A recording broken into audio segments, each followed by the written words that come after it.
Hello, everyone. Welcome to the Fearless Floyd Show. As always, I am your host, Fearless Floyd. And Jesus Christ, I'm telling you, when it rains, it pours. Boy, did I have a interesting day yesterday.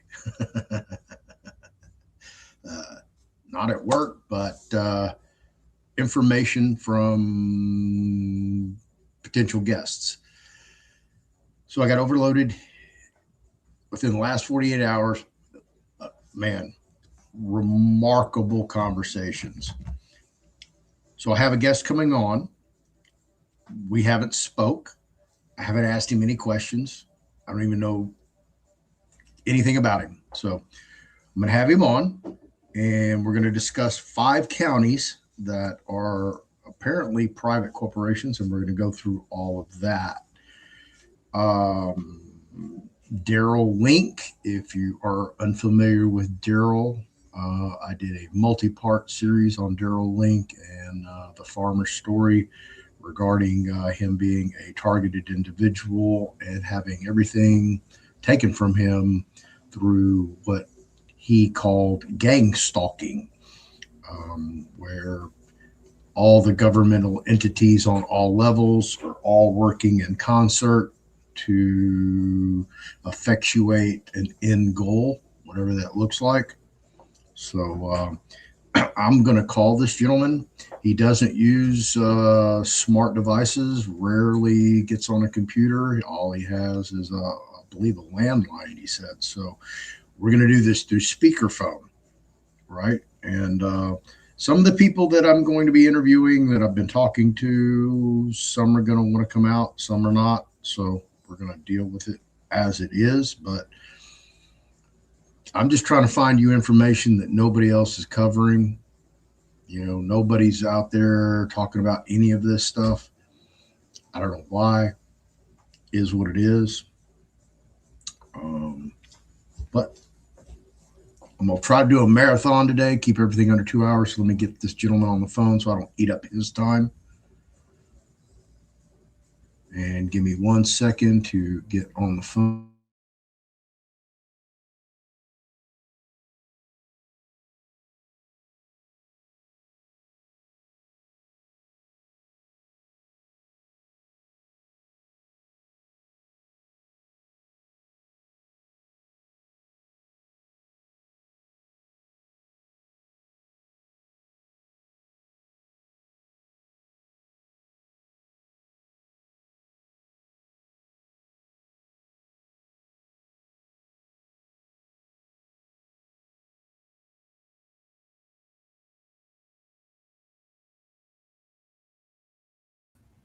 All right, I have our guest on the phone. He's going to do an introduction. As I said, you know, we haven't had any type of conversation, so join me on this journey as we find out what's going on. And you have the floor, sir.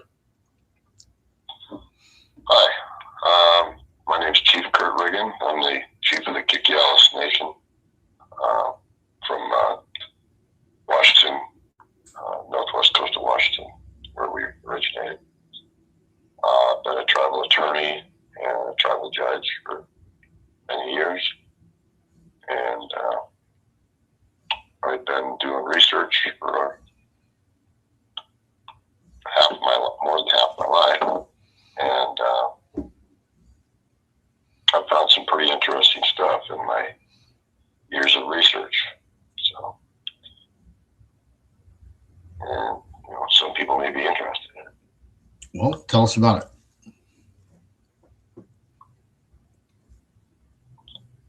Including the constitutions of all the states west of the Mississippi.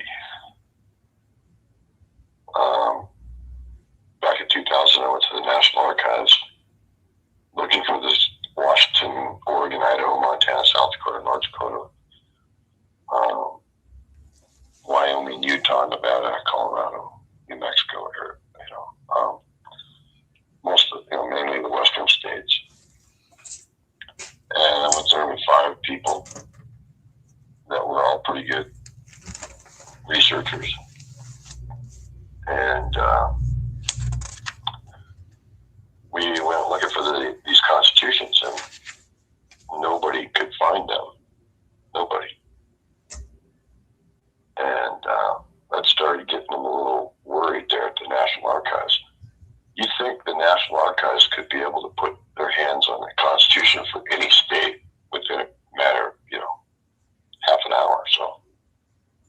Now, when you are describing the Constitution, so you're not saying that they didn't have a copy, a digital copy of a state constitution, but they didn't even have an original. They couldn't find anything for Anything. any of these states, and they couldn't find any constitutions for any. Day one, we had 3 people from the National Archives and 5 people, myself, looking. Day 2 was 8. Day 3 was 18. Day 4 was 48. And every day we got more people. By the 9th day, we had over 100 people from the National Archives, plus my 5 people and myself. What? And Are you serious? I'm dead serious, bro. And this did not They were raise. freaking out, man.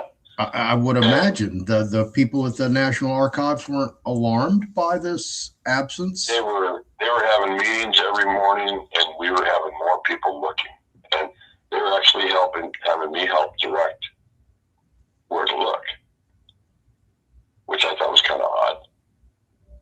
But I started going through miscellaneous document boxes probably by day 4 because they couldn't find anything else.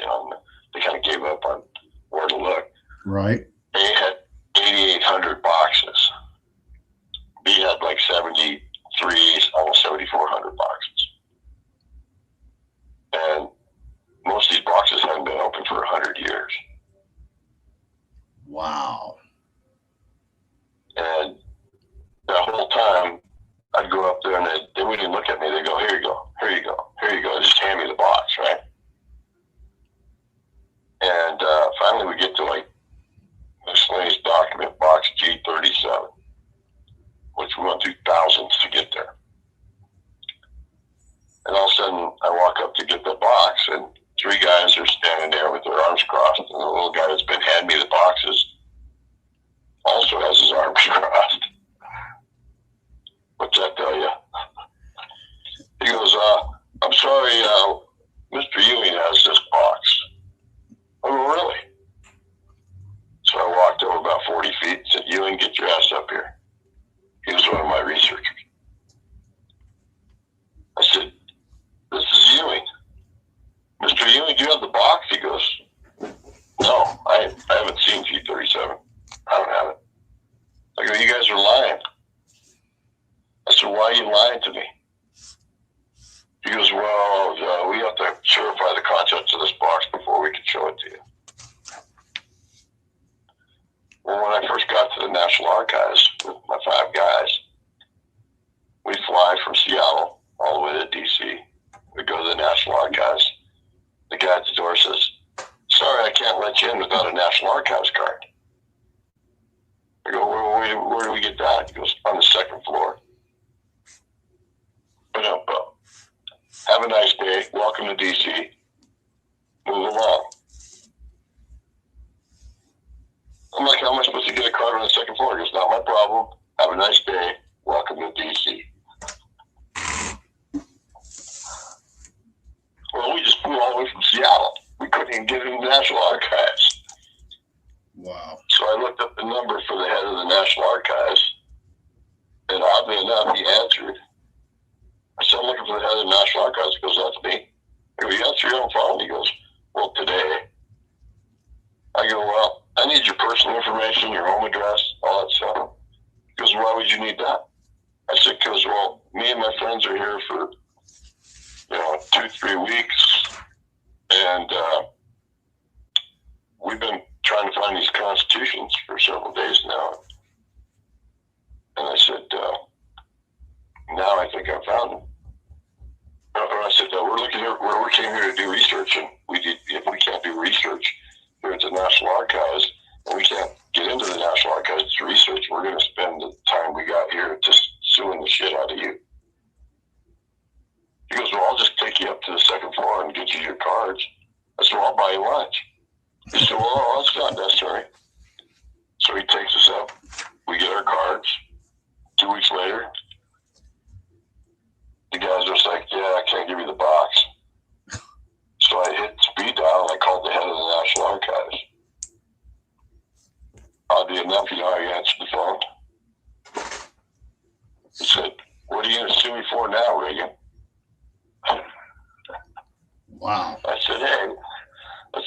we've been here for 9 days now looking for the constitutions that we should have had day one.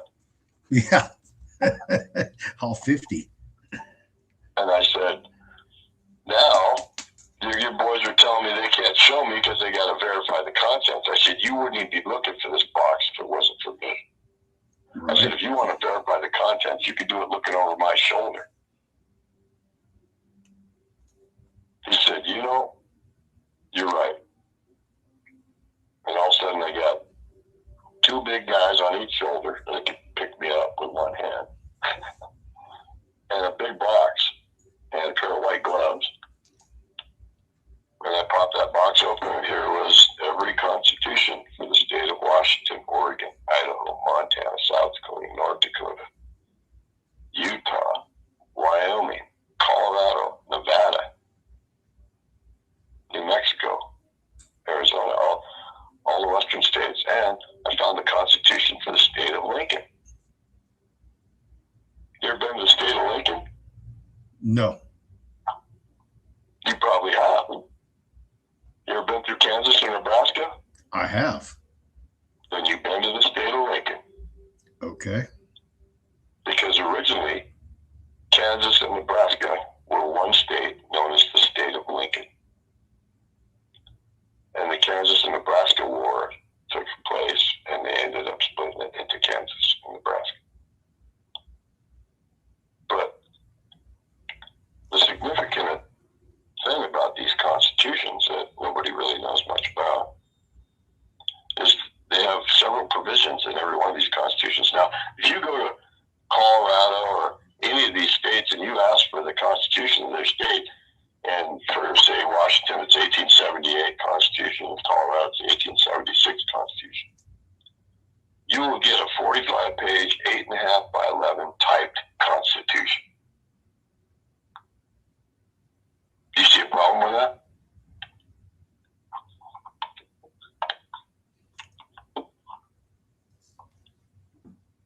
Yeah. What's that? Well, I'm sure the original ones weren't typed. What, you mean they didn't have typewriters in 1876?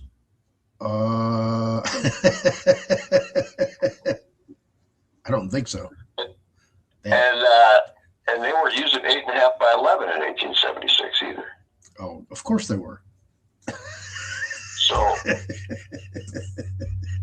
they were using what's called legal length.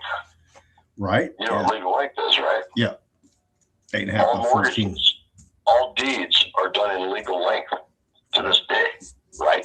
Yep. Why is that? I don't know. Tell us. Because 8.5 by 11 is administrative, not legal. It's administrative. It's corporate.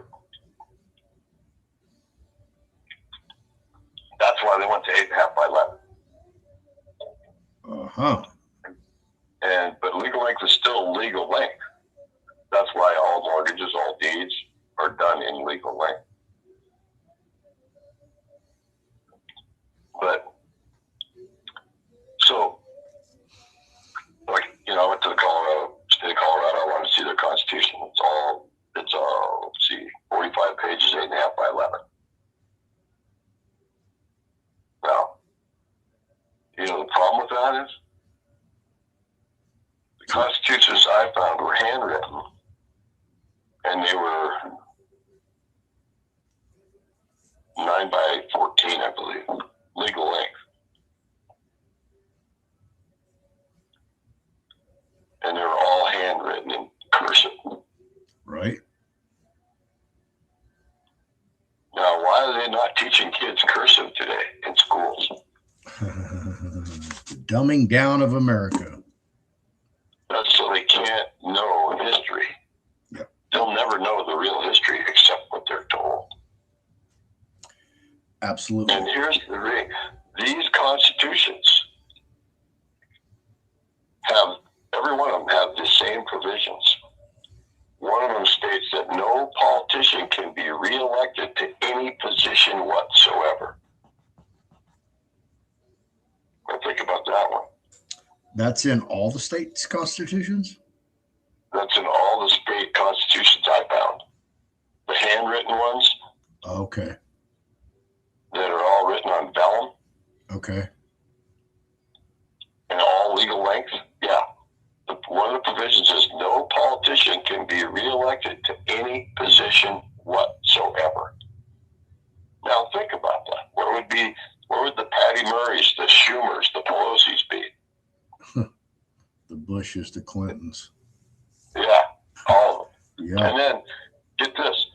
The other provision says no city, county, or state official can use their powers or authorities to enrich any corporation whatsoever. Wow. It doesn't say except municipal, county, or state corporations. It says any. Now, how does that work? Think about that. Yeah, exactly. How If does no that city, work? county, or state official could use their powers or authorities to enrich any corporation whatsoever, where would the state be? The states are all corporate. They're all incorporated.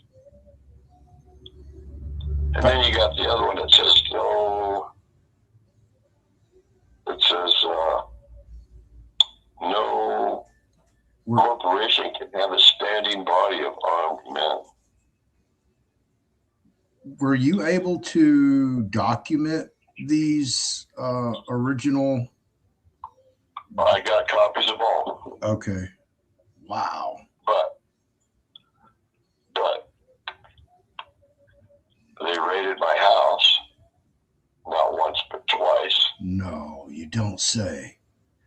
And they gutted it. I mean, they literally gutted my house. They took everything, including all the shit out of my fridge and my freezer, and stuck it out in front of my fence like it was an eviction. Been there, done that.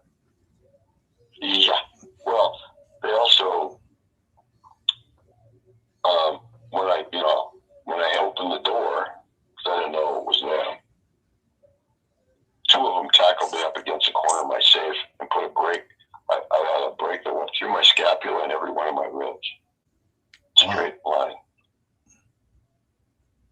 And that knocked the wind out of me, I'll tell you.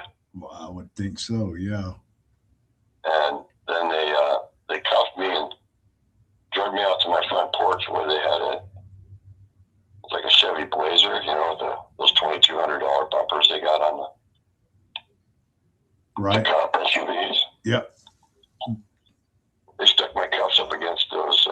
Each cuff they stuck up against that bumper, and they smacked each cuff twice with a 6-battery magline. Mm-hmm. You know what that is? Of course I do. The police flashlights. Yes. They crush fractured both my wrists. Wow. You know what a hematoma is? Yes. But tell our audience. Like a goose egg. Yes. I had hematomas on the back of my skull from my elbows. From your elbows? Yeah. Yeah, my elbows caused hematomas on the back of my skull because they dislocated both my shoulders and they stomped on them. And all this was over what exactly? Well, I was arrested for cultivation of medical marijuana. So they did all that because you were growing weed. Yeah.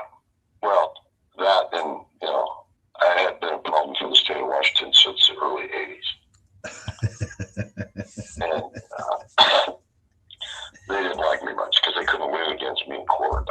They could never beat me in court, no matter how many times they tried. And so they figured, well, if we can't beat them legally, we'll just beat them to death. Right. Yeah. I'm blind and mostly blind in my right eye from what's called trauma-induced chronic open angle glaucoma. I'm getting kicked and stomped in the head. I'm deaf, mostly deaf in my left ear. I have, you know what a fistula is? A what? A fistula. No. Well, I'll look that up. It's a medical term. It's basically it's a hole inside your chest that that doesn't belong there. Okay. Well, I had him put me up against a fence. You ever seen those police batons with a handle on the side? Yes. Called the PR-24 Monadot. Okay, yeah, but I know what you're talking about. Where they hold it and it goes down to their elbow. Wow, yeah. They stuck one of those under my rib cage, and they picked me up off the ground multiple times till I passed out.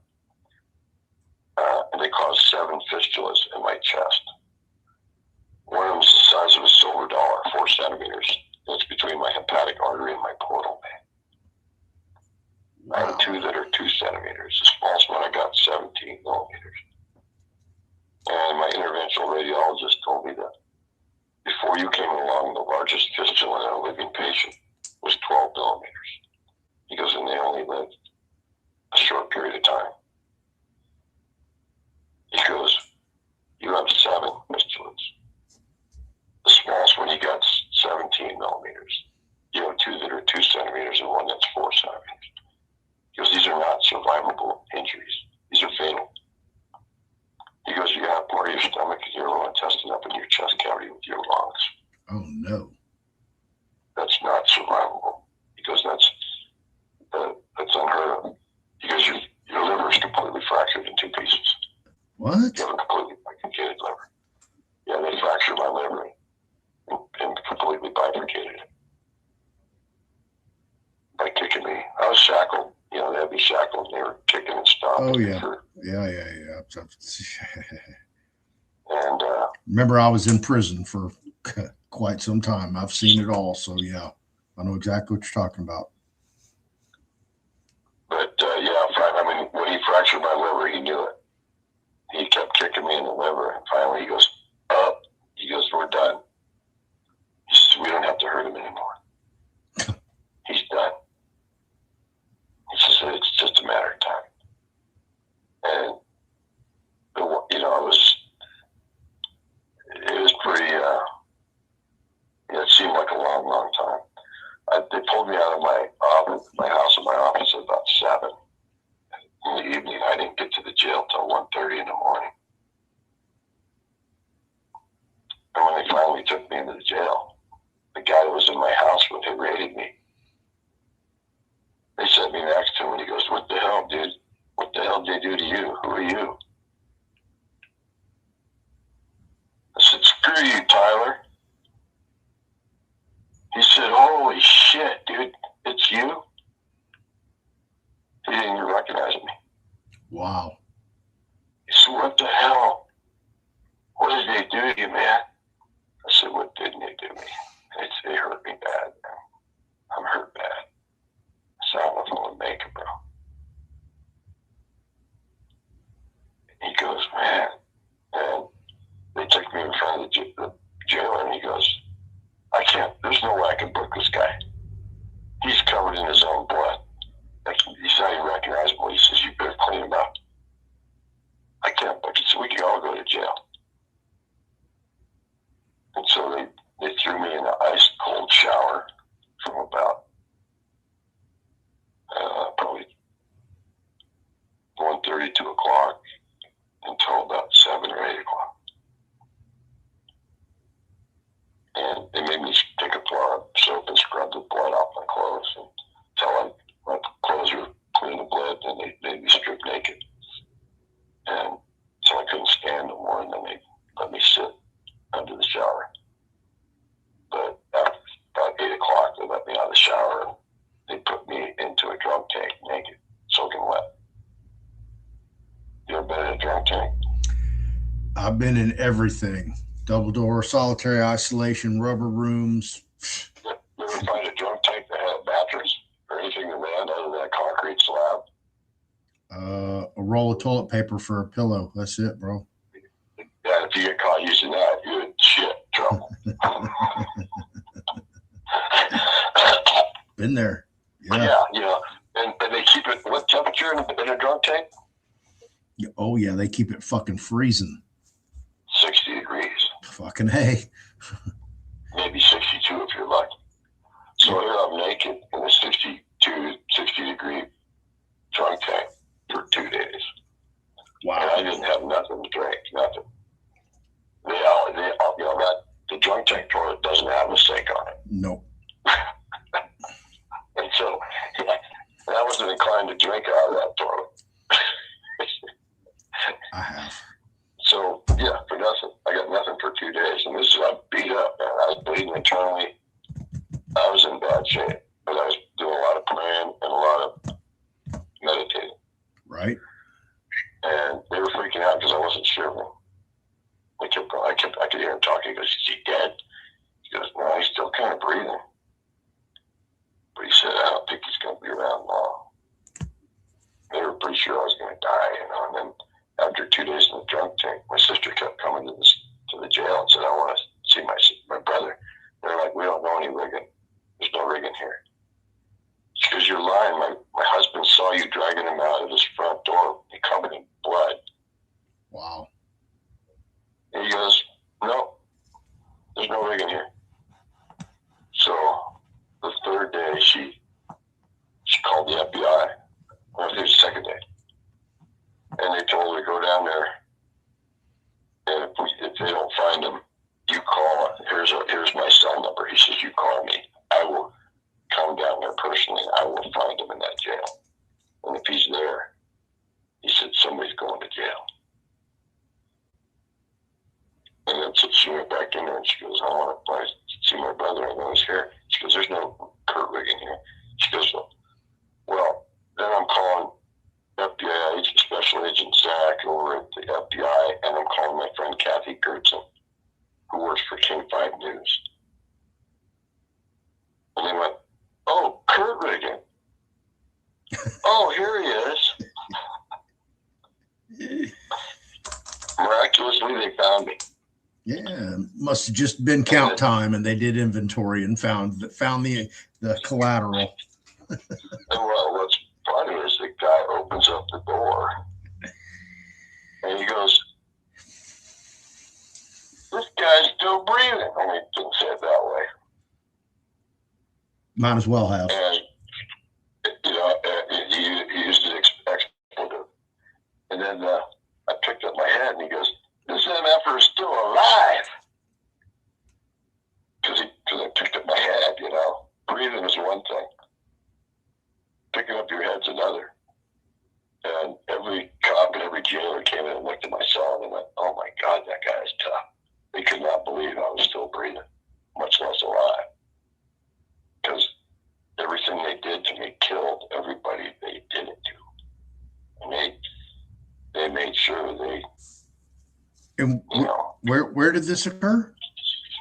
Snohomish County, Washington. Oh yeah. I was working for the Tulalip tribe in Washington as the Tulalip tribal attorney. And when they hired me, the Snohomish County sheriffs would go onto the Indian reservation on the Tulalip reservation, and they'd arrest 40 to 70 people and drag them into the Marysville District Court and charge them with state law violations on their own federal Indian land. What? Yeah, we call it poaching. And so they hired me, and I went to work as a Toledo tribal attorney. And they had like 48 people that got arrested in a 2-day period of time at the reservation. They just came in with like 9 cars, sheriffs, and some state patrols. They just started pulling people over. People in their own driveways got pulled over and shit, you know. And so I walked in the courtroom with a list of people. And I said, "Well, Your Honor, as the Toledo tribal attorney, I see one of 2 choices that you have." He goes, "Oh, yeah? What's that?" I said, "Well, you can either dismiss all these charges of every Toledo tribal member who was arrested on their own federal Indian land with prejudice, or tomorrow I get to see you in federal court as a defendant, and you can explain to the federal magistrate how you have jurisdiction on federal Indian land without a reciprocity agreement from the Toledo tribe." I said, "You got a reciprocity agreement from the Toledo tribe you can show me?" "What's that?"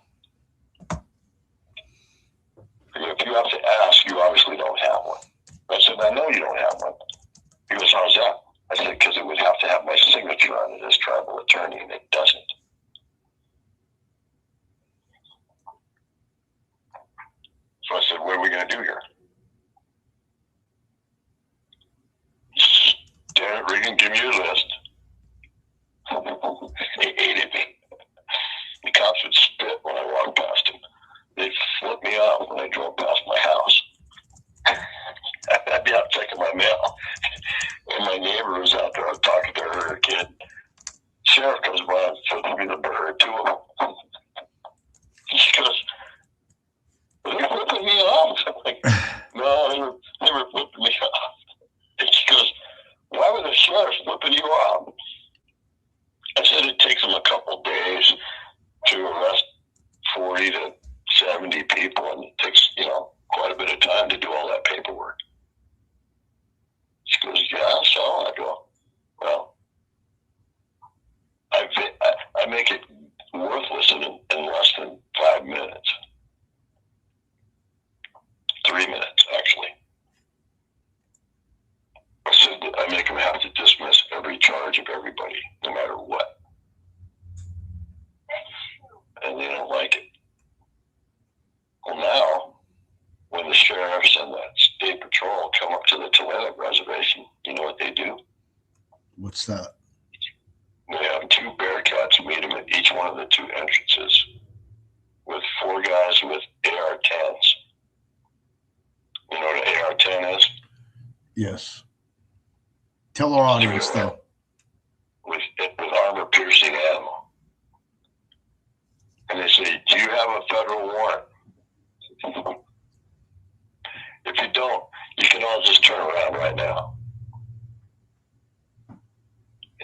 Because of me, they're not allowed on the reservation without permission. Because I stopped that crap from happening. And they weren't just doing the Toledos. They were, I also worked for the Puyallups and Muckleshoots, the Snoqualmies, the Quinaults, a lot of different tribes all over the state, and up in Alaska, all throughout the Northwest, even down in Arizona, New Mexico, the Denes, the Yavapais, the Chiricahuas, the White Mountains, probably Apaches, and a lot of different tribes that I've been dealing with. And I have a brief that says all tribal members have a treaty right to travel by vehicular means.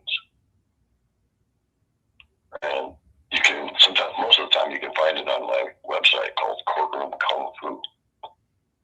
Okay. Like that one. I used to teach Qigong, which is also known as Iron Shirt Kung Fu and Kempo. Okay. And after the beating, it pretty much changed my life. Because now I'm a Paladin home care patient. They don't think I'm going to live very long. Like my doctor said, he says, I found one other patient going back 40 years in medical history that survived a bifurcated liver. He goes, his name was Rocky Ioku. He was a professional wrestler who created a restaurant called Benihana. He goes, he was in a cigarette boat doing 88 miles an hour off the coast of Hawaii, got hit by a rogue wave and fractured his liver in 2 pieces. He said he was in a coma for 4 months. He spent another 14 months in the hospital. He goes, he lived a little over 3 years after that. Wow. But he goes, he was the only other patient he could find that survived a bifurcated liver or fractured liver. And one of my former primary care physicians, he actually told me, Regan, I go to church because of you. I said, what do you mean? I never preached to you. He goes, no, you never have. But he said, every time I've asked you, how is it humanly possible that you're walking around with at least 9 fatal injuries that I can count? And you keep telling me the same thing. God's not done with you yet. Right. He says, that's got to be obvious. He says, medically, there's no possible way you could be walking on this earth. And he goes, you got at least 8 or 9 reasons you should be dead. Right. But here you are.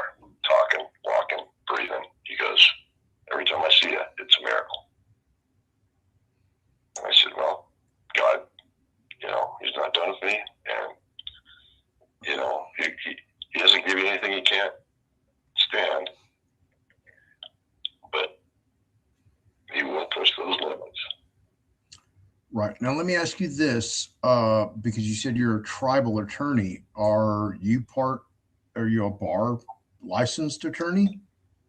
I'm a member of the federal bar, The federal but I've bar. never been a member of any state bar. Okay. Because to be a member of a state bar, you have to swear an oath to the state and to the bar. Right. Can you do that and represent a tribe, honestly? No. No. So I've never been a member of any state bar. I've been a member of the federal bar since the last century.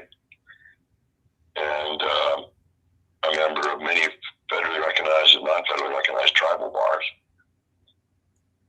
And matter of fact, I was doing a case in Southampton, New York, on behalf of the Seneca tribe, I think it was, and another one for the Narragansetts. But they were saying, you can't represent anybody in our state courts here in New York. And I told them, well, you can check some of these tribes. I gave them the Puyallups, Toledos, Muckleshoots, some of these other tribes. I said, you can call them up, and I've been a member of their bars for over 30 years, and I've been doing it a long time, and in some cases over 40 years. And I said, my tribe, I've been Kick Yell's tribal attorney for over 40 years, and I said, but feel free to call them. I'm not going to give you their number. You can look them up. Right. And so they looked them up, and they called the Puyallups, and they said, yeah, is Kurt Riggin an attorney for you? She goes, well, I've been here 8 years, and I don't know him, so he's not an attorney for us. And so he called back, and he goes, well, I just talked to a lady that's been here for 8 years, and she says, she didn't know you, so you're not an attorney. He goes, oh, hold on a second. I think it looks like she's calling me back. And she said, and he told me, he gets back on the phone, he goes, well, she apologized about 4 times. She said that your bar number from the tribe is 8, and that you're the only single-digit bar member of the tribe that's left alive, and that you're the greatest attorney they've ever had, and that you are highly recommended, and that you are the guy that proved that they own the port of Tacoma. Is that true? I go, yeah. I went to the National Archives, I pulled the treaty, and I proved that their map included the port of Tacoma. So instead of being one of the poorer tribes in the state, now they're not. Because when you own your own port, are you poor anymore? No. No. And so if you get pulled over in the port of Tacoma, guess who has to be with the port of Tacoma police before they can write you a ticket? A tribal police officer? Puyallup tribal police have to be there, or they can't write you a ticket. And the port had a scam going big time. Oh, you know what a shag truck is? No.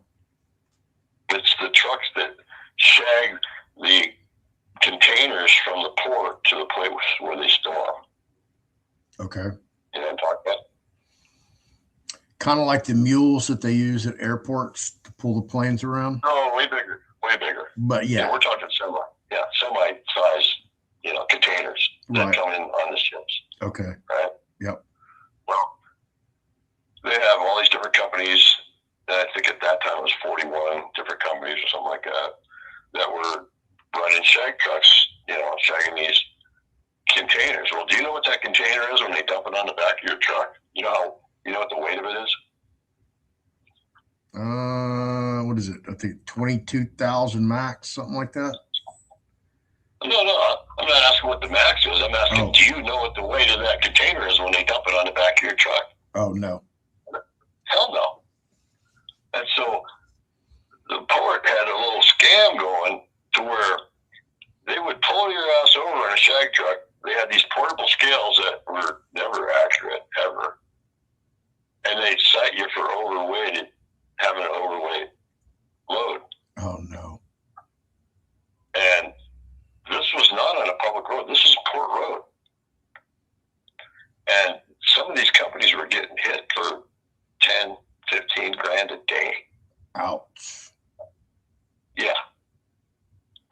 And a lot of them are about ready to go out of business. And these guys are just, they only had a couple. A lot of these guys only had a few trucks, maybe 6 or 8. And, they were just guys driving trucks trying to make a living, Right. Getting hit on. So I said, listen, as the owners of the port, you can write overload permits to all these truck companies. Charge them $5,000 a year. That covers all their trucks. This is that way you get 44 companies paying you $5,000 a year, right? And they can't write any more tickets unless you give them permission to. So yeah, now there's I think 48 companies now that are doing it, and they don't get messed with anymore by the port. Saved a lot of those shag truck companies, and that's the way the Puyallups love the hell out of me. They think I'm the greatest thing since sliced bread because they actually went to the National Archives, pulled their treaty in their map, and said it ain't like it doesn't look anything like the one you got from the state. Right. And who knows what happened to the original? Yeah. Somebody probably died so they could get it. Probably.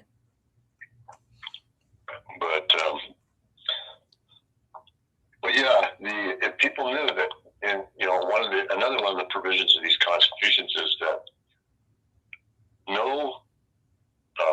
it says corporate executives and their major controlling stockholders are to be held criminally liable for the actions of the corporation. Huh. Now think about that, bro. Boy, that would be pretty to see. That would change the face of this country, wouldn't it? Oh, yeah, absolutely. In a heartbeat. And so, if these are the only constitutions that exist for these states in the National Archives, and the ones that they have now, the 45-page, 8.5 by 11, that are all pretty much identical. Yeah, pretty much. They're typed. How do you go from 119 to, let's see, Colorado's was 114 pages. Washington's was 119 pages. Like Oregon's and Montana's was like 117, 114, something like that. So how do you go from 114 to 119 pages that are legal length to 45 pages, 8.5 by 11? Right. Typed. Something's got to go, right? Yeah. What led you on that? What led you on that journey to seek out the constitutions of all the states at the archives? It just seemed like common sense to me, bro. Because how do you know? I mean, think about it. How do you know that the state constitution they got is the only one that exists in the National Archives? Well, here's the interesting part. Every state constitution for all these states that I found, their constitutions don't exist anywhere in the National Archives, the Library of Congress, or the District of Columbia for that matter. So how valid is your state government when you can't pull out a copy of your constitution from the National Archives or the Library of Congress? Because you know how a state becomes a state, right? Explain it for the audience. Well, you have to have a group of people that create a constitution for your state. It has to be ratified by the legislators of your state or your group of people that you have, depending on how early the stage your state constitution is. And then that constitution has to be taken to D.C. It has to be ratified by Congress. It has to be passed by the Senate, and it has to be signed into law by the president before they become a state, right? Okay. I mean, doesn't it make sense? Right. Societal compact, everybody's making an agreement. Yeah. You think they just call them up and say, hey, we got a constitution over here, we'd show it to you, but, it's a long way, so, but, we got it, so take our word for it. I think that's how it Apparently it does. Well, evidently. So, Wow. right somewhere between 1898 and 1901, the two times that box had been opened, before I opened it in 2000, somewhere between 1898 and 1901, we had a hostile corporate insurrection or a corporate hostile takeover of this country. And most people don't have a clue. And I've been trying to get that to the face of Trump and show him, hey, listen, what if, Mr. Trump or Miss Bondi, what if I could prove that every constitution in all these western states, including California, by the way, are fake and don't exist in the National Archives or in the Library of Congress? What would give that corporate government any validity? And don't give me here's what they usually give me. You know what their answer is to that? What's that? You ever heard of the Green River Killer? The Green River Kill? The Green River Killer. The guy who killed 48 women, left their bodies along the Green River. Yes. Yes. He got away with it how long? Decades. 20 plus years. Yeah. Yeah. You know what his defense is when they caught him? No, I don't remember. Hey, I've been getting away with this for 20 years, over 20 years. It therefore makes it legal for me.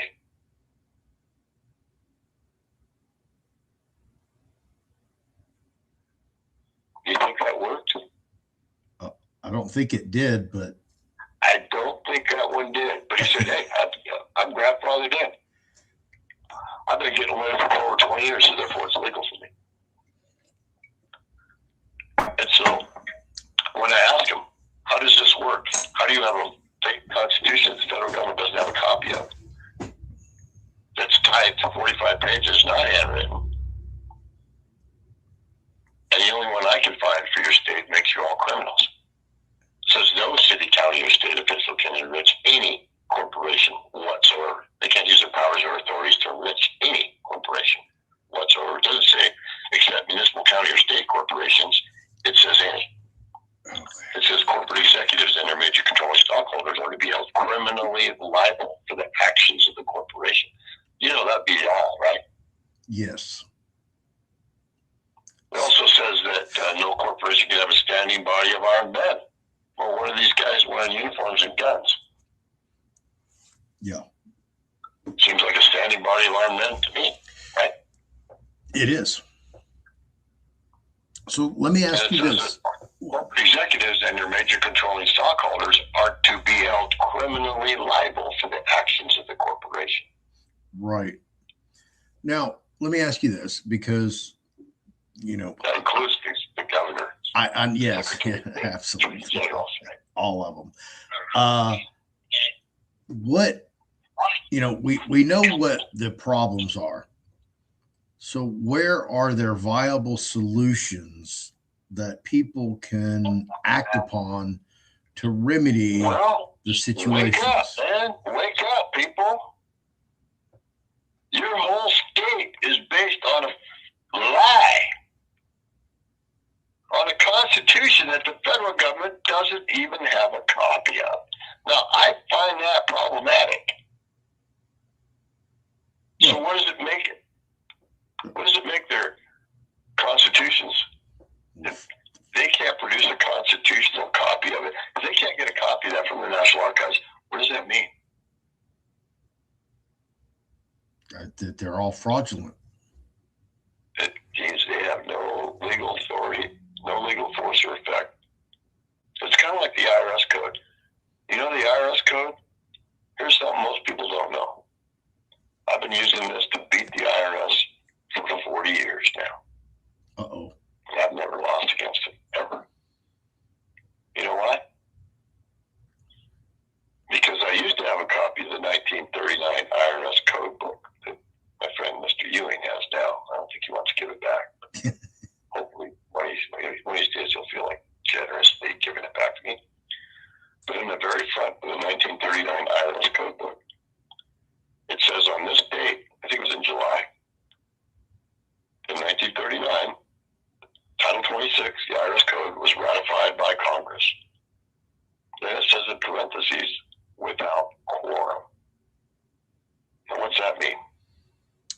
without a body of politics. There wasn't enough people to vote on it. There was 27, either 24 or 27 legislators that voted in the IRS code book. Now, back then there was only 48 states, but was there only 24 or 27 legislators? No. Hell no. And so 2 weeks later, it says right on the front of the 1939 IRS code book, it says on this date, it was ratified by Congress. Then it says in parentheses, without quorum. Then below it, it says, on this date, which was 2 weeks later, when they reconvened Congress, they repealed it. Because when they reconvened Congress, they go, what the hell is this? No, hell no. We ain't going for this shit. And they repealed it. Clip it. Okay. 2 weeks after that, they published it. Wow. And you dig what just happened there? Oh, yeah. So, and in 1954, they amended it. And would they? In 1986, they amended it again. So what happens when you amend a repealed code? Does it somehow give it force and effect? No. No, it sure doesn't. So I can prove that the original IRS code in 1939, if you look in the very front of the book, that it was repealed. 2 weeks later, first it was ratified without quorum, then it was repealed, then it was published. So since 39, the United States has been enforcing a repealed code that's been amended several times, but never ratified by Congress, never passed by the Senate, never signed into law by the President. And I've been beating the IRS for that one for years, bro. I got to the point where if you had an IRS problem and we went down to the IRS building in Seattle, we'd have 3 or 4 IRS agents meet us at the door. We wouldn't even get to open the door. They would open it for us. And they would say, we don't want you talking to anybody, Mr. Reagan. What do you need?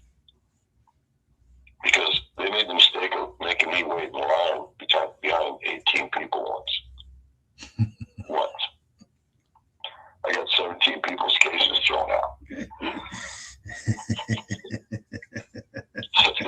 I saw that coming.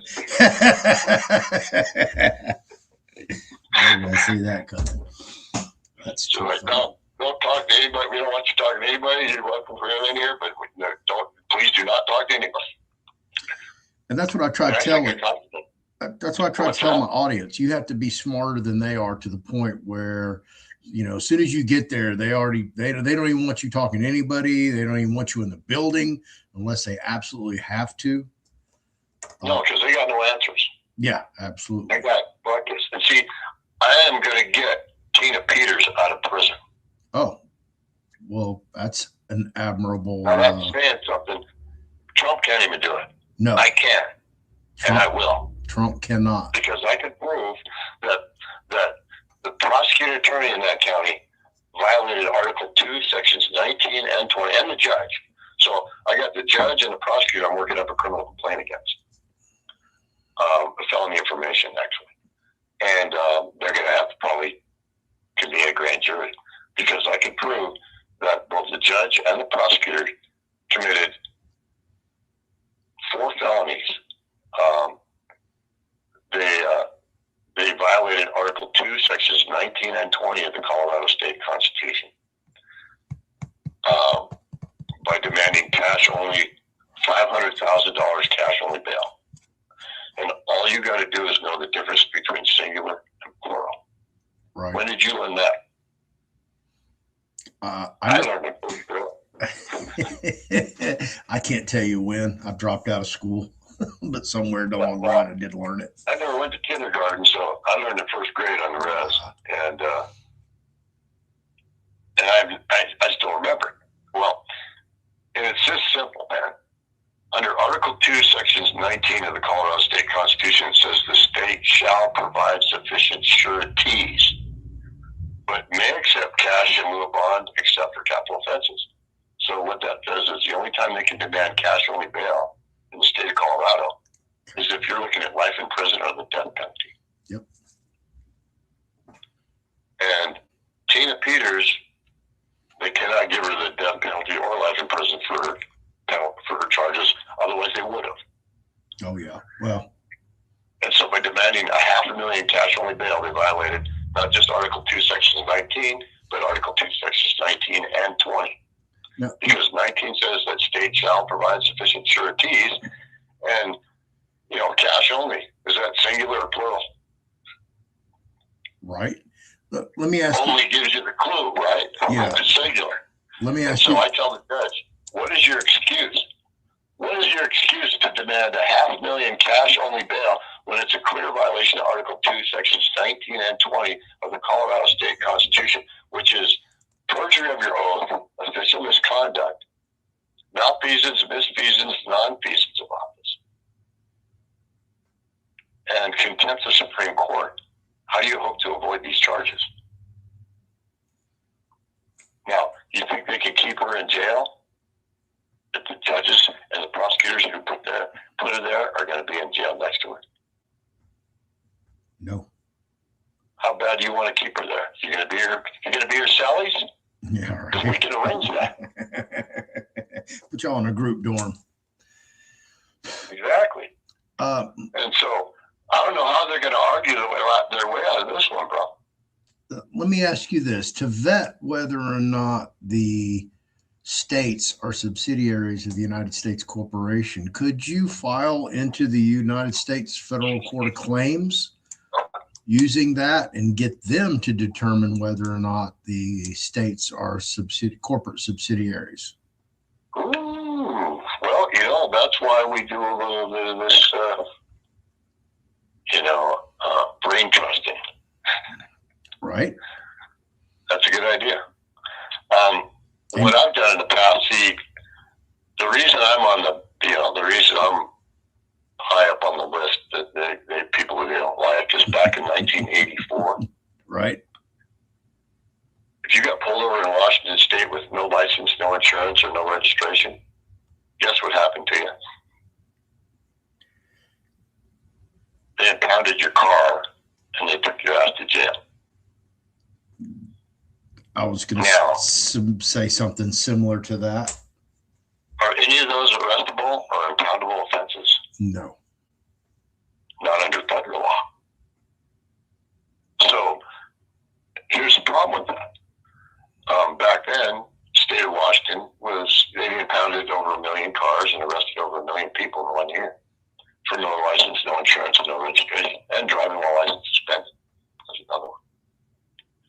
And I wrote a letter to the OMB. You know who that is? Yep. Office of Management and Budget. The GAO. You know who that is? The who? GAO. Judge Advocate Officer? General Accounting Office. Oh, GAO. Okay, yeah. GAO. Yep. So OMB, GAO, and the Inspector General of the state of Washington. You heard that, right? Yes. Every state has to have one. And I said, gee, the state of Washington is arresting people, impounding their cars and taking them to jail for no license, no insurance, and no registration, and driving while license suspended. And under Title 49 of the Interstate Transportation Safety Act, these are traffic infractions only, not arrestable, not impoundable offenses. Never have been. So can you give federal funding to the state of Washington to violate people's civil rights, impound their vehicles, throw them in jail illegally? Can you do that? Can you give them federal funding to do that? 2 weeks later, the OMB, the GAO, and the Inspector General sent me a letter back saying, well, after a serious investigation and consideration, we believe we cannot. I'm like, well, what's that supposed to mean? It wasn't very clear to me at the time. Should have been, but I was younger than ever. And then, what's funny is I showed it to a friend of mine, Betty Howard. She'd been fighting the IRS since it was the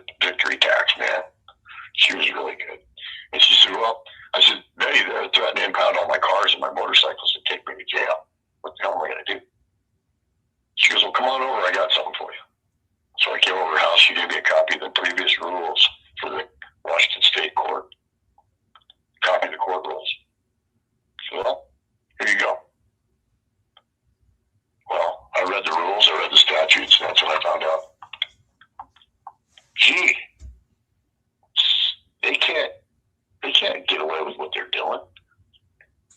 The Interstate Transportation Safety Act doesn't allow them to arrest people and impound their cars or take them to jail unless they're committing crimes. And these are not criminal offenses. They're infractions. So they criminalized the traffic infractions so they could make more money and criminally profiteer off of people in their state. And so Betty said, these are great letters, but don't send them in now. I go, why not? She goes, because the legislator is still in session. She goes, wait 2 weeks. I go, why would I do that? She goes, because then the legislator will be out of session. They'll have to have a special session to fix this and get their federal funding back. Mm. I said, oh, okay. So I waited a couple weeks. I sent in a letter. Washington lost their federal funding, and within a week, they had the Court Reform Act of 1984, and they decriminalized all traffic offenses. Stopped arresting people and impounding their cars for no license, no insurance, and no registration. Wow. And of course, my name got out of brief. You know, my name, my picture, and my name are on police stations all over the state. I kid you not. Oh, I believe you. I said, dude, there was an 8.5 by 11 picture of you on the wall. The sheriff's office says, what? He goes, yeah, dude. He goes, it looks like they're using it as a dartboard. So that I believe. I said, one of the reasons they have put my picture on the wall at the sheriff's office. Because they don't like it, man. So they had the Court Reform Act of '84. They had to decriminalize all traffic offenses, and they had to stop arresting people and impounding their cars, which cost them, probably tens of millions of dollars. Such a million cars they couldn't impound a year, and a million people they couldn't throw in jail a year. But now they're throwing people in jail for driving with a license suspended, and that's not an arrestable offense either. I got a brief for that one.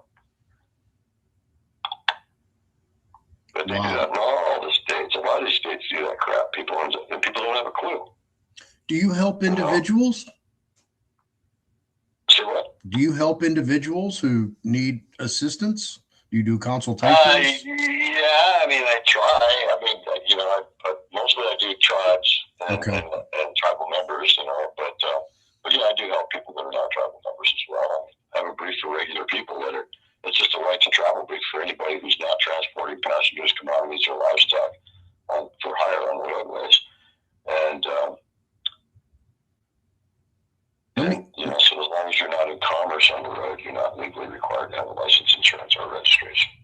Now, let me ask you this. This is on a personal level, but you may have experienced it in your journey representing different people. You probably don't know this. My sixth grade uncle's Alexander McGilvery. He was the lead negotiator and signatory for the 1781 Treaty of New York with the United States for the 5 civilized tribes. Albeit he did sell everybody out, but that's a whole different subject. But I'm a Muskogee Creek, and I didn't get my citizenship until later in life. I think I got it in 2017, 2018, something like that. My grandfather was born on the roads. You're one of the owners of Oklahoma now. Yes. Thanks to McGirt. Yes. That's a whole separate issue. We're going to talk about some other things as well in this conversation. I listen, folks, I swear to God, this is divine intervention, because the lady that contacted me 2 days ago, she's involved with AIM, American Indian Movement. So was my father. She's got a whole thing with Alabama and an Alabama trust, and we'll dive into that. Now, how does one address being a citizen of a federally recognized tribe and be a U.S. citizen or U.S. national? Do they possess? You can't be a citizen of your tribe. You can be a member of your tribe. Right. But to be a citizen is to be, a subordinate. I mean, people don't realize it. People call themselves sovereign citizens. You ever heard No, not on my show. You know what? I'm being facetious. This is what the judges call me. I had a judge named Burbeck call me a sovereign citizen, and I told him, I will sue you for slander, libel, and defamation of character. I said, I am a sovereign tribal member, but I am not a citizen. I said, if you're a citizen, you can't be sovereign. And if you're sovereign, you sure as hell can't be a citizen. Right. And this I is... said, so don't call me an oxymoron, because that's what you're calling me. I said, what you're saying is an oxymoron. And I said, if somebody calls themselves a sovereign citizen, they're a moron. Right. Not just an oxymoron, they're a moron. They don't know any better. I said, and it's like when I see people going there, I say, this court has no jurisdiction.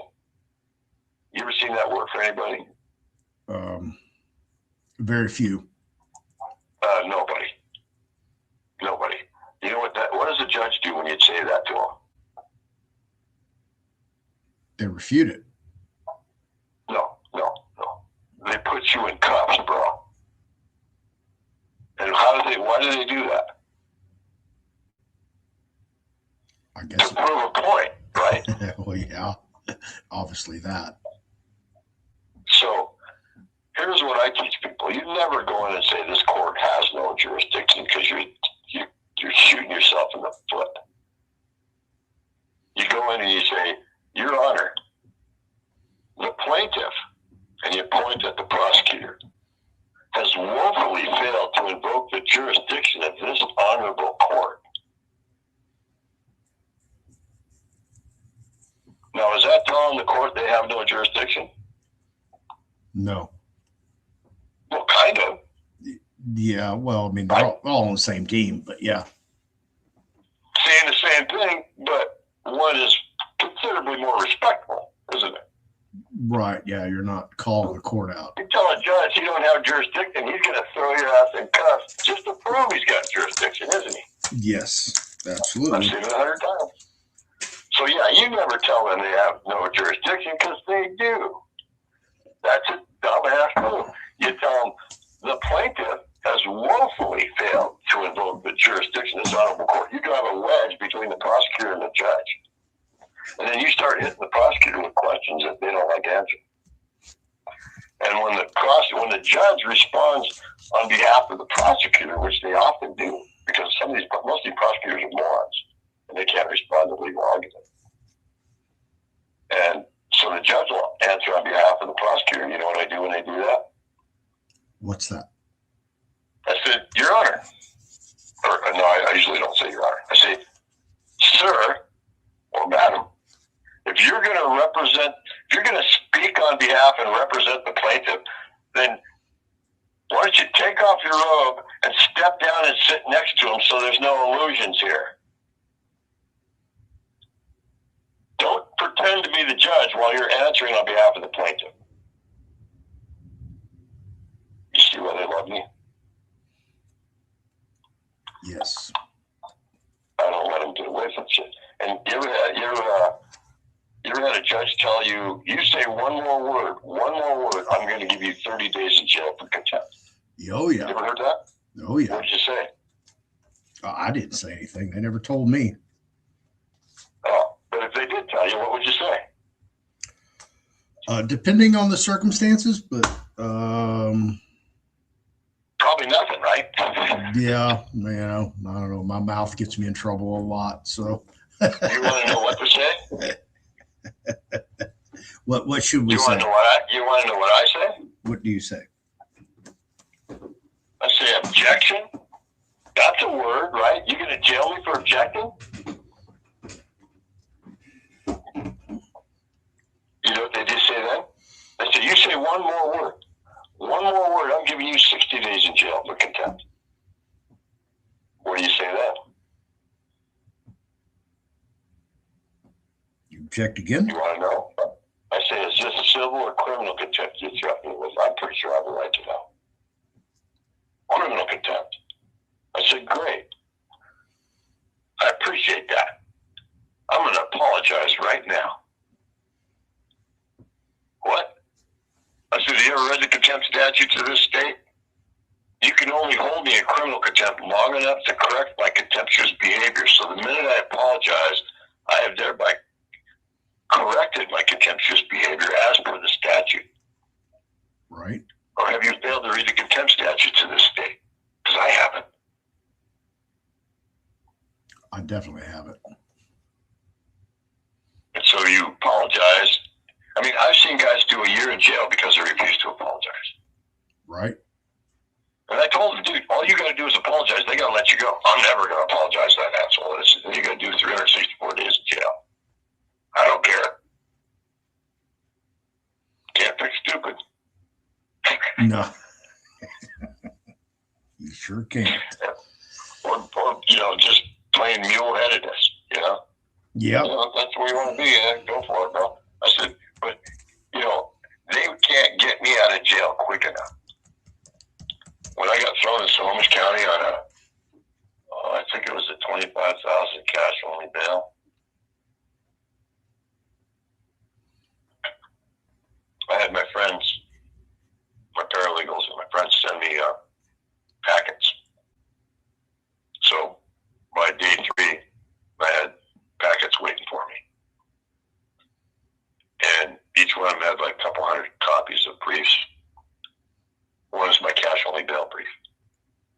And my driving while suspended brief, my traffic, right to travel briefs.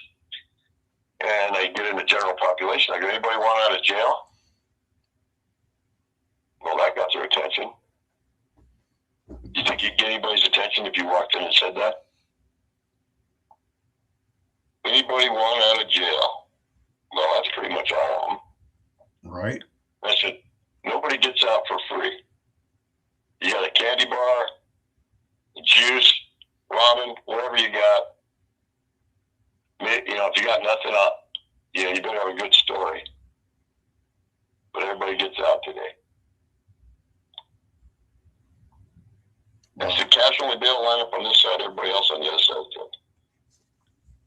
And I walked 178 guys out of jail in 2 days in Snohomish County. Now, guess what happened to my bond? Went from 25,000 cash only to 2,500 bondable.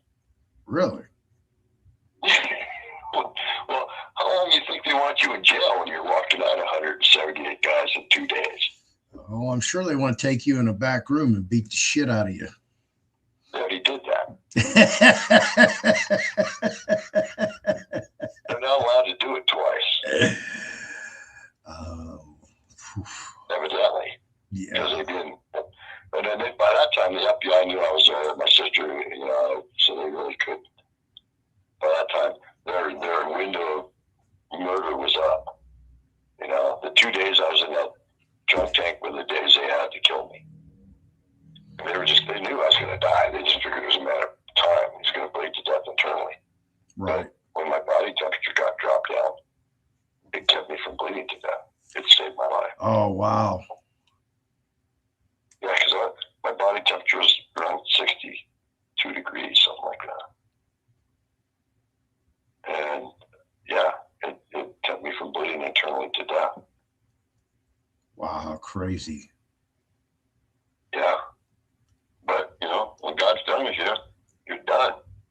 I had one heart attack and I dropped dead almost 2 years ago now. And, my wife couldn't pull me out from around the sink because I was wrapped around the pedestal sink. And so I think it was probably about 5 minutes or more before they got to my house and started CPR. So I was dead for 4 or 5 minutes. Whoa. And then I was in a coma for 4 days. And they weren't too sure I was going to make it. They were pretty sure I wasn't. And here I am. Right. Wow. With a hell of a story. They kept poking me in the eye, and I wouldn't blink. Well, what's that mean? What's that mean when you poke somebody in the coma in the eye and they don't blink? Do you know what that means? I don't know. Okay. Because your automatic nervous system works if your brain's functioning. And if you poke somebody in the eye and they don't blink, there's a really good chance that their brain is not functioning anymore. Wow. And end of the fourth day, she poked me in the eye. I still didn't blink. But when she was walking away, I went, hey. And she turned around, she goes, I couldn't figure out who said that. So then I realized it was you.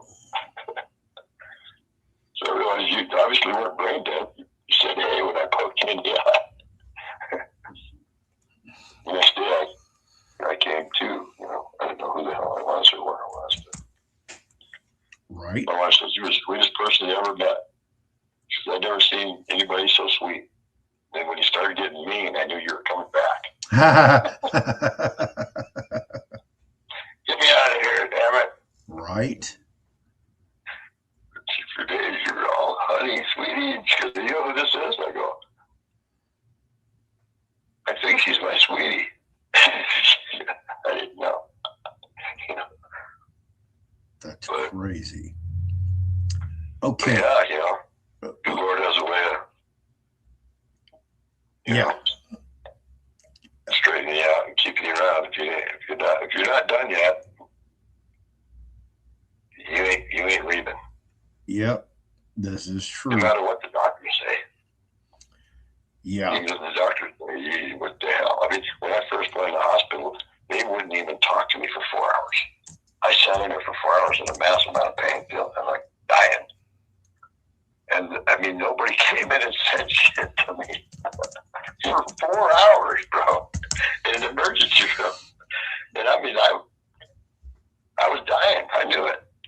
In fact, 8 pasty-faced doctors come walking in, and they're like,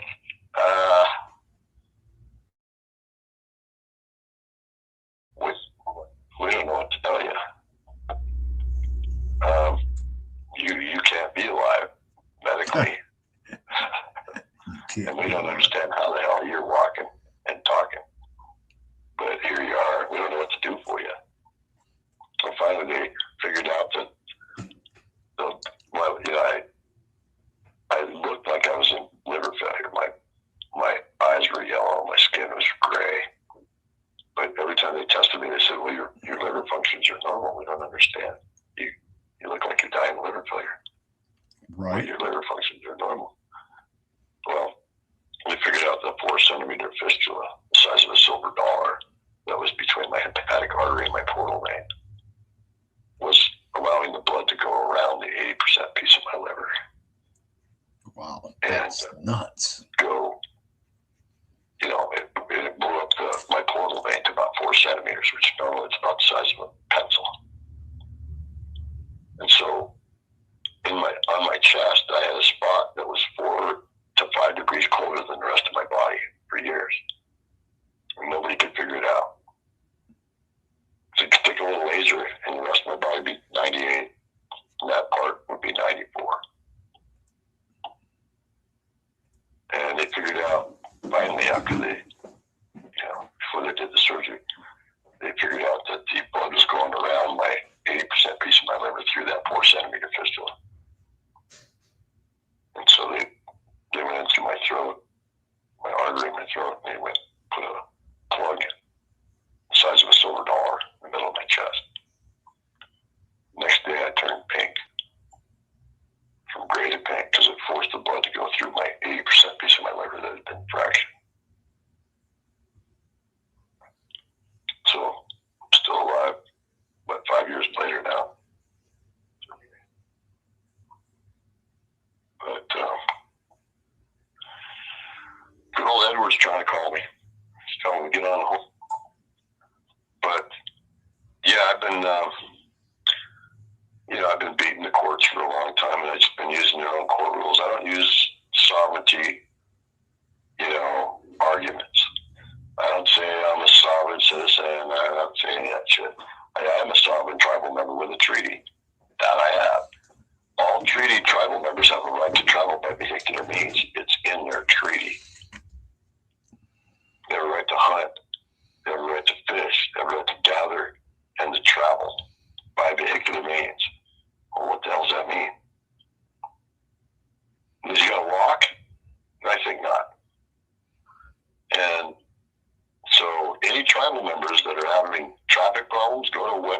website, Courtroom Kung Fu, and you can download my Indian Right to Travel brief.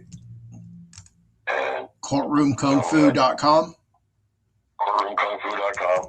Normally I used to charge $25 for that, but now I like to see people get out of jail. And if you got a traffic issue, you're a tribal member, you can easily beat them with this brief because they do not want it appealed. If you appeal it, then you're going to gut their ability to rob everybody else. They don't want that. So they'll sort out usually pretty quick. I had a gentleman from Pennsylvania get a hold of me through one of my co-tribal attorneys, Dave Merlin, and he was doing 3.5-year sentence in Pittsburgh jail for driving without a license, 3 charges. 3.5 years in jail for driving without a license. So I sent him my right to travel brief, which he never got. And his girlfriend got a hold of me. I sent her a copy. She got it to him, and within 2 days, they gave him time served on his 3.5-year sentence, 7 months. And I told him, listen, I'm not going to charge you for this normal. I'd charge about $5,000. But I said, I'm not going to charge you on one condition. He goes, what's that? I go, you got to make 100 copies of it, and you make them hand them out to people that can use them. And everybody you give them a copy to, everybody you give a copy to, you got to tell them they got to make at least 10 copies and hand them out to people who need them. Now he figures there's over 7,800 people that walked out of the Pittsburgh jail because of my briefs. Because they're you know what, in Pittsburgh, if a cop pulls it behind you and you're more than 2 months late on your insurance, they impound your car and take your ass to jail. Did you know that? I did not. Wow. Yeah. You see why their jails are full? Because what are those people charged with? DWP. You know what that is? Driving while poor. Driving while poor, bro. Yeah. Or DWI. That happens a lot around reservations. You know what that one is, right? No. Driving while Indian. Driving while Indian. Yep. I've actually had police officers testify. Well, we pulled him over because he was a child. He was an Indian. Right. And like, thank you, officer. I really appreciate your honestness. And the prosecutor sitting there putting his hands in his head. He had his head in his hands. He knew that the cop, by saying that, just threw the case out. I said, what was your real probable cause to pull this guy over? I mean, come on, Billy, what was your real reason to pull him over? Well, because he was an Indian. I said, thank you for your honesty. You can step down now. Wow. Well, you don't need to ask any more questions? I said, no, we're done. You can step down now, we're done. I said, motion to dismiss, Your Honor. The judge goes, granted. Prosecutor goes, objection. Well, what's this all about? He goes, were you sleeping, Jim? Your cop just told him he pulled him over because he was an Indian. So were you asleep? Did you not hear that? Oh, no, I didn't catch that. He goes, so what are you going to do, Jim? He goes, we motion to dismiss. He goes, motion granted. I mean, how do you polish that turd, bro? Right. You can't. You know, you pulled him over because he was an Indian. Yeah. Okay. Yeah, that's legit. That's in Kansas, they had a case not too long ago where the Supreme Court of Kansas ruled that you're not allowed to use a Colorado plate as probable cause to pull somebody over anymore. Oh. You know why? Because they were pulling everybody over with a Colorado plate, and 1 and 3 had pot in their car. Oh, yeah. Yep. But the guy who got charged with pot in his car happened to be a guy I knew. And he submitted a brief called the Ultimate User Brief. You ever heard of that one? No. Well, see, I was in a bad accident back in the early '90s. I was hit by a one-ton four-wheel drive after 350, Ouch. doing about 50 miles an hour, and I was on my '64 Harley Police Special on vacation in Portland, Oregon. And lady hit me doing over 50. And luckily I had a Portland police sergeant right across the road, right across the street from me. It witnessed the whole damn thing. So I had a pretty good witness. But I spent 2 months in a hospital in Portland and 3 months in a hospital in Seattle. And some time in a wheelchair. But and they told me I'd never walk again. But I was teaching martial arts when I got hit. And a couple years later, I was back teaching martial arts again. Wow. But, they didn't expect that. They're like, you walking? Yeah. That's their check. But, it's amazing what a person can go through and survive. When you got God, and when God's got your back, Right. So, but if people found out that every one of these Western states are based on fake constitutions that are corporate in nature, and that every city is incorporated, got a DUNS number, every county, every state. absolutely. So do the tribes. Oh, no. The tribes have corporations, but they are not corporations. That's a difference. Okay. It's like Yakima. You ever heard of Cougar Den? No. Washington State Department licensing versus Cougar Den. It's a state Supreme Court case out of Washington. Cougar Den is a company owned by the Yakimas. Cougar Den transported semi-trucks full of fuel from Canada down to Yakima, where the Yakima tribe sold it for about 40 cents cheaper a gallon than anywhere else in the state, because they didn't have to charge taxes, did they? Nope. Tribes do not have to charge state taxes to people. Right. Nor do they pay it. And so the state Department of Licensing, I think it was, they took Cougar Den to court and went all the way to the U.S. Supreme Court. And the U.S. Supreme Court said, in 1855, when these tribes signed their treaties,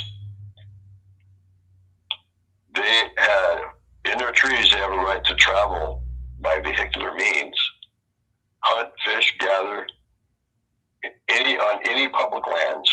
And nowhere does it say they can't travel across the Canadian border in their own vehicle, loaded full of fuel. Hmm. And nowhere does it say they can't sell that fuel for any price they want to on their own land. Wow. And that's what's interesting. That was like 3 years ago, I think, or more, 3 or 4 years ago. 2 years, maybe 2 years ago, there was a case called Cub Den, Washington State Department of Licensing versus Cub Den. That went all the way to the U.S. Supreme Court. You won't find it. They scrubbed it. Right. They ruled in favor of Cub Den. And the reason they scrubbed it is because they realized the implications of what they did. Cub Den said tribes are allowed to go across the international boundaries, including Canada and Mexico, without a license, insurance, or registration. They do not have to pay taxes. And since these treaties were signed in 1855, there was no BIA and there was no federal recognition in 1855. Right. And so the states cannot discriminate against non-federally recognized tribes and federal recognition was created to take away tribals' rights, land, their sovereignty, and their culture. That was in Cubden, bro. Wow. You see where they disappeared that case? Yeah, non-published. Overnight, it disappeared from every computer on the planet. Overnight. But I remember it. I read it. I remember it verbatim. And I went to the Yakimas and tried to talk to them about Cubden, and they go, we don't know nothing about that case. You look at me in the eye and tell me that? And you look down? See, that's what I thought. I said, who paid your asses off? Or did they threaten you? Because you know what? You know why they scrubbed Cubden? You ever heard of the Duwamish tribe? The which tribe? Duwamish. No. You ever heard of Seattle? Seattle, Washington? The state? Yeah. Yeah, absolutely. City. Yeah. City of Seattle. Uh-huh. Well, the chief of the Duwamish tribe was Chief Self, also known as Chief Seattle. Okay. Oh.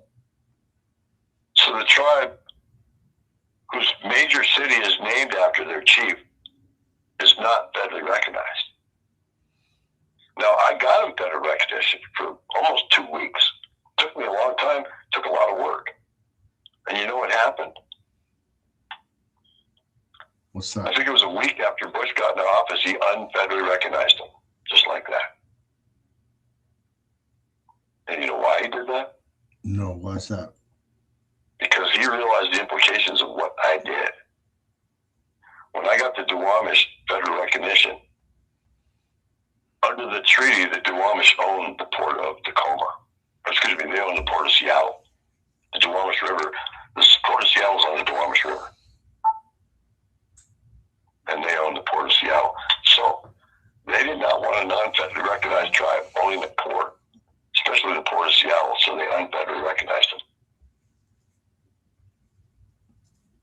And then a little over a year ago, Cubden came down the pike. And Cubden basically said you can't discriminate against non-federally recognized tribes because there was no federal recognition in 1855 when we signed our treaties. And I used that to get on the plane when they told me we're not going to recognize your ID. I said, well, under Cubden, if you don't, I'm going to sue the shit out of you for discriminating against me for not being a federally recognized tribe. And so they said, well, I guess we're going to accept your federal bar card as an ID. I said, it's not an ID. Well, we don't care. I said, well, if it gets me on the plane, I guess I'll go for it. Right. But it's crazy. But yeah, there's over 4,300 non-federally recognized tribes in this country. Did you know that? Yes. Let me ask you this. I don't want to get off topic, but Daryl mentioned that you said that there are 5 counties operating as private corporations. Well, yeah, no, actually, there's now 6, but yeah, there's at least 5 of the counties in the state of Colorado are privately owned. Explain that. What that looks like. Okay, well, when Trump was in Pueblo, you know what he said? No. He said that Jefferson County, Colorado is the most corrupt county in the United States. Now, I've been to Cook County, Illinois. I've been to, I've been to some of the worst, most corrupt counties in the United States, bro. All right? And I've operated in their court systems. And I'm like, wow, that's saying something. Why did he say that? So I went down there with a friend of mine whose son was in jail in Jefferson County on bogus charges. And I said, I want to know who owns this courthouse. He goes, it's obviously the county. I said, great, show me. He said, I'm not wasting my time. I said, no, you're wasting my time. Either you show me or you go get a copy of your job description. We'll go over together and you can show me where you can withhold public record from me. How about that? He goes, oh, that's how we're going to play it. I go, that's exactly how we're going to play it. He said, fine.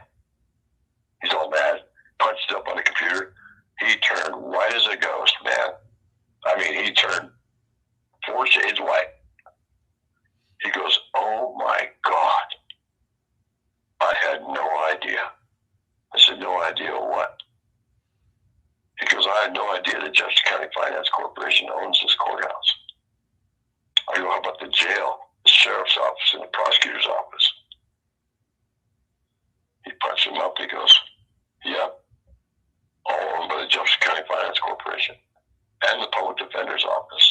land they sit on.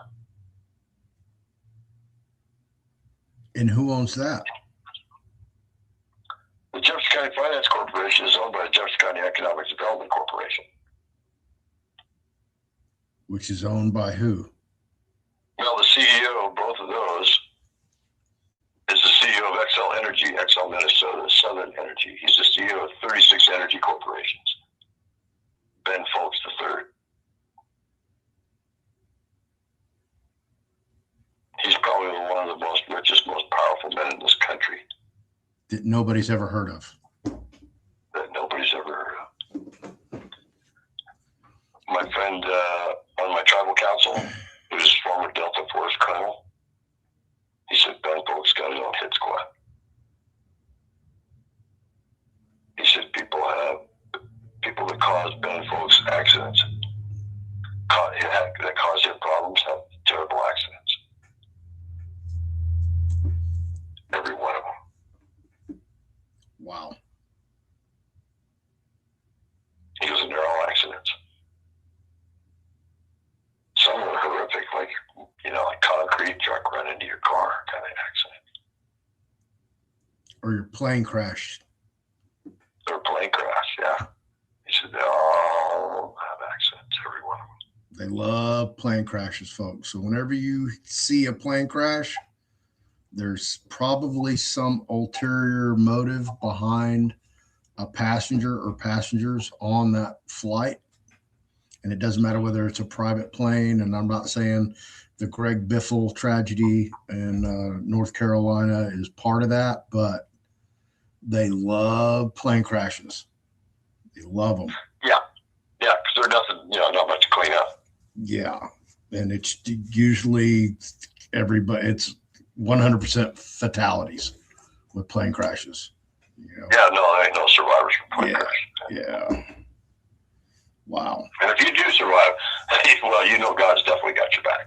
Yeah. Or you may not want to be a survivor. Like there was a plane crash. There's a guy I saw on a show. He survived 2 plane crashes, bro. Whoa. Yeah. In the 70s and one in the 80s. That's crazy. Yeah. It was like, damn, he was like from Thailand. But he survived 2 plane crashes. And both times he was sitting in the back of the tail section. So how do these counties become privately held? I haven't figured out how they become private. Okay. But I know for a fact that Jefferson County, which is really weird. Okay, first of all, the capital of Colorado is Denver, right? Uh-huh. Denver County and Denver City. So what do you think the first judicial district of Colorado is? I would assume Denver. You would assume Denver. Jefferson County is the first judicial district. They're also the wealthiest county in the state. And where's that located? As far as city-wise or geographically? North of Denver. Overlooks Denver. The court, everybody calls it the Taj Mahal. It's got $10 million in bulletproof glass and bulletproof panels, all paid for by federal funds. What? Yeah, you heard me. Does that have any tie into the Denver International Airport? I can't say Okay. one way or the other. Yeah, because we all know that's an odd duck.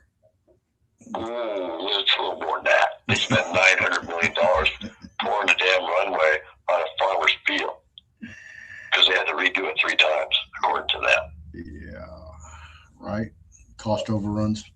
That $900 million all went under that damn So, runway. are there any? I would assume you would have brought them up, but as far as you know, there are no other counties that are, to your knowledge, privately held as these 6 counties are in Colorado. Well, you got Jefferson, Boulder, Gilpin, Mesa, and Douglas County that are all the only 5 counties in the state that don't have a bond schedule. You know what a bond schedule is? Isn't that where they sell municipal bonds to pay for? No.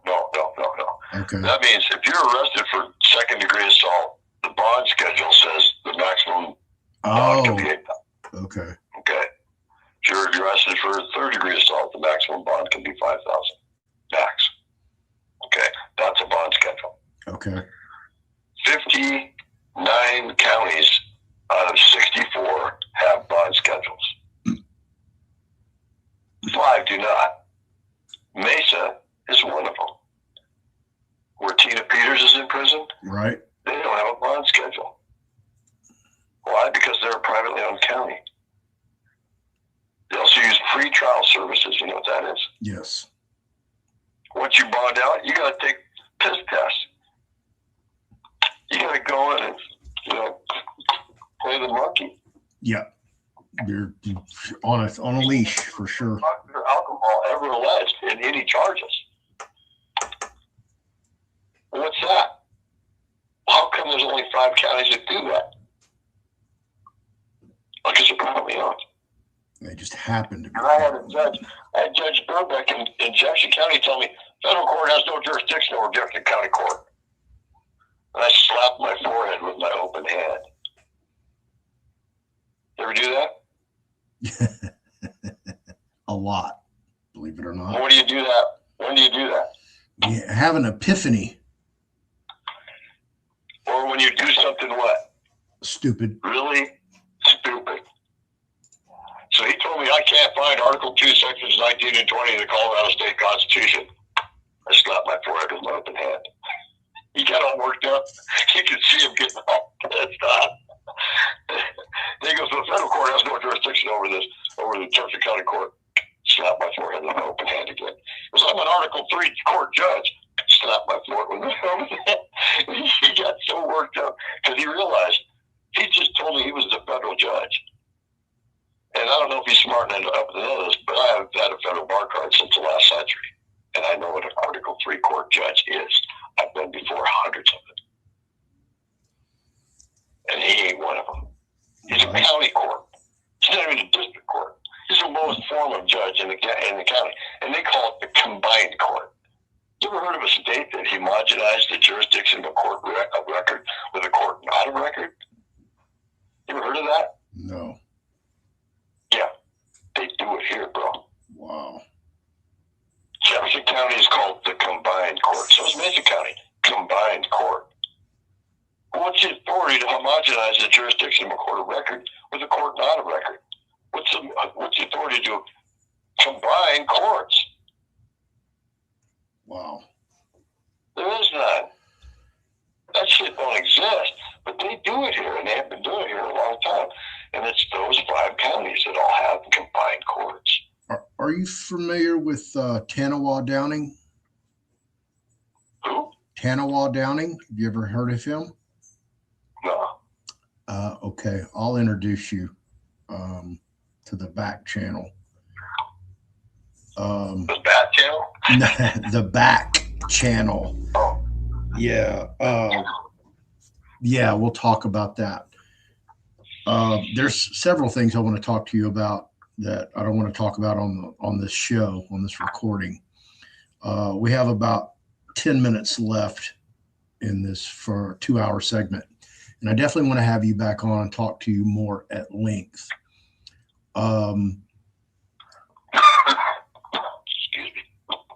I have Carmen, and I'm going to have her on the show today.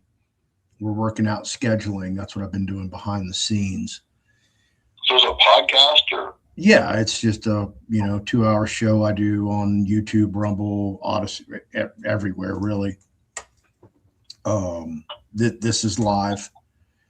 But what she's doing is something similar to what you're doing, but she stumbled onto this Alabama trust that apparently contains at least $1 trillion that has been funneled back into the state of Alabama. That's probably Muskogee and Cherokee money. Cherokee, yes, definitely Cherokee. But yeah, I represent the Tahlequah, Cherokees, and Osage and the Seminoles and Okay. the Muscogee Creeks. I've been representing a lot of tribes over the years. Okay. Yeah, we definitely are going to have a first. That's why I said, it's divine intervention.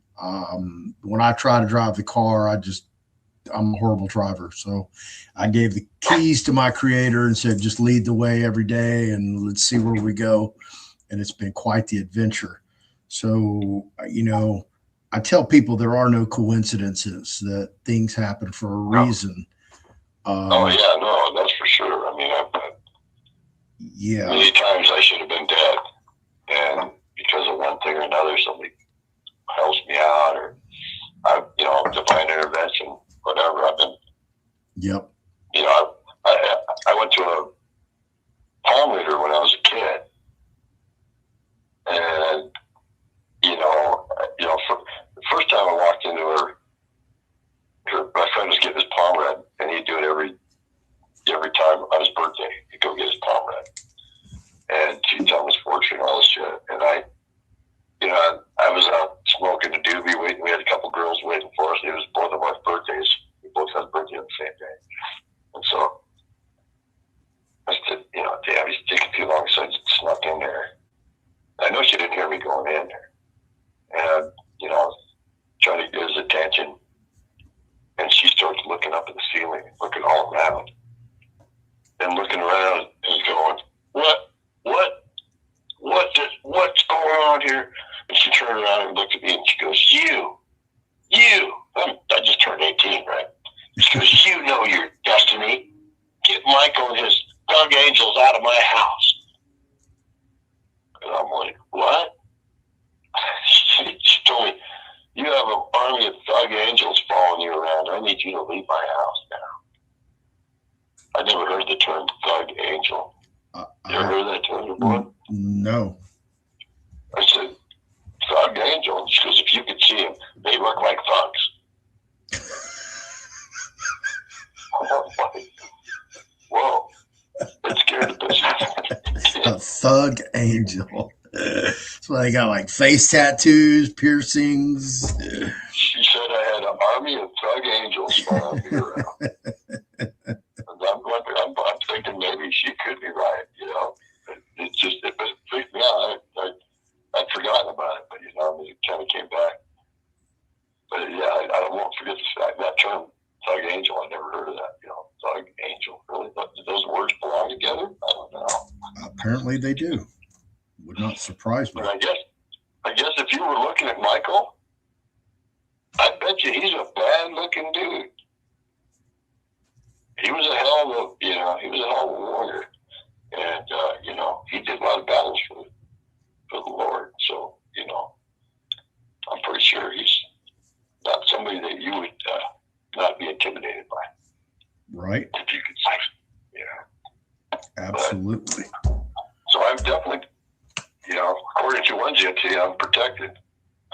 And she goes, you know your destiny. You know your destiny. Get out of here. I was like, what? I know what you're talking about. But now I know. Now I have an idea. I have to fix the history of this country. And it just, I may have to die doing it. I almost did. Yeah. I came pretty close. Yeah, no joke. It's I literally had a friend of my dad's who was a U.S. Marshal, but when he knew my father, he was a sheriff in Benton County, and before that he was a county police officer. But they were like cribbage partners, they always played cribbage and went fishing together and stuff. And he really loved my old man. And he called me up and said, I need you to meet me at this restaurant. It's like a Gunther Tootie's, 50s diner. And I go, well, is there some kind of warrant?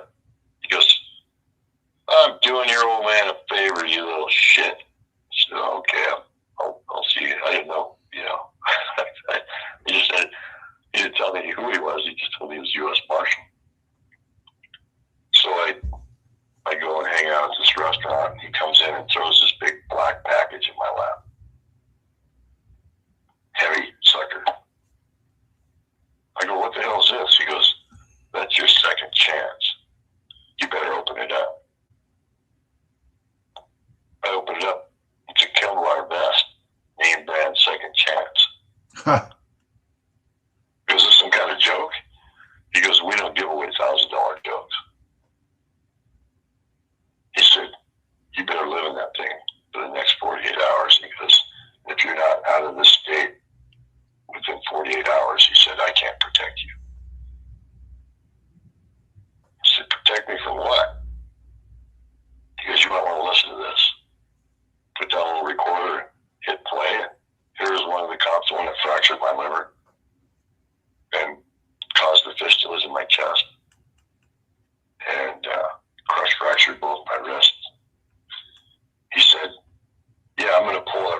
the different tribes.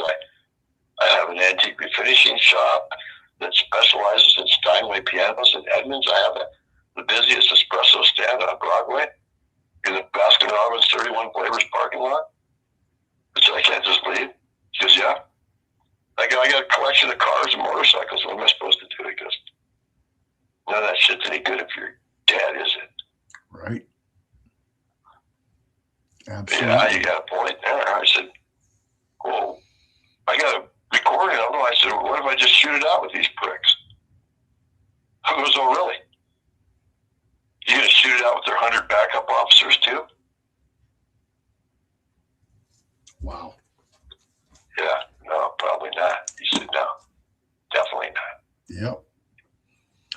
Well, said, we're hitting up on 2 hours. I like to keep these under 2 hours. I get for that all out people. of the state. You know, that's why I'm here in Colorado, and I still have 2 death warrants for my arrest in Washington. Okay. My brother told me, these are not arrest warrants, bro. These will never go away. I said, dude, these are misdemeanors. They expired in 2004. He goes, they turned them into felonies just for you. Right. And he goes, and if they catch you, the word is they're going to shoot you 18 times in the back trying to escape if you're on crutches. I'm like, wow, that's a picture.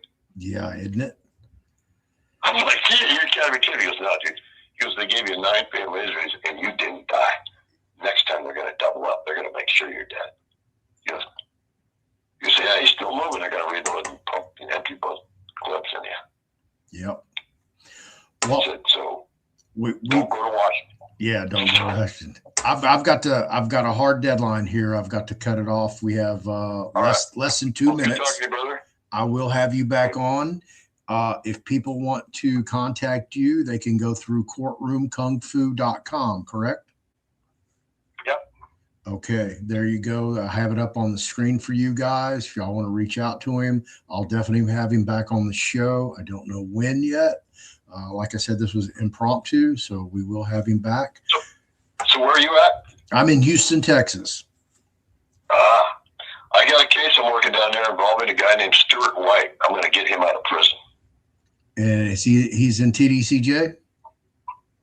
He's in prison through Houston, Harrison County, is that it? Harris County, yeah. Yeah. Harris County. Yeah, we'll talk off record. Yeah. Yep, I got you. Okay. Thank you for being here. I really appreciate it, and I'll have you back on. Thank you, everybody. All right, thanks, bro. Bye.